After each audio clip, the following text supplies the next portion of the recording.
সোমবার সকালে জ্যানির মৃতদেহ তার বাড়াতে পাওয়া গেল। গোয়ান্ত মেহুল তার বাড়াতে উপস্থিত তিনজনকে জিজ্ঞাসাবাদ করেন।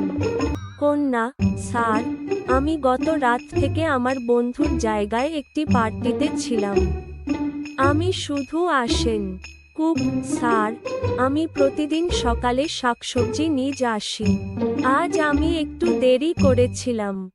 দাসী: স্যার, আমি গত সন্ধ্যায় ব্ল্যাক ফ্রাইডে বিক্রিতে গিয়েছিলাম ম্যাডামের পোশাক নিতে। আমি কিছুই জানি না। ফরেনসিক রিপোর্টে জানা গেছে যে গত রাতে জ্যানিকে হত্যা করা হয়েছিল। দৃশ্যটি বোঝা আপনি কি অনুমান করতে পারেন যে হত্যাকারী কে?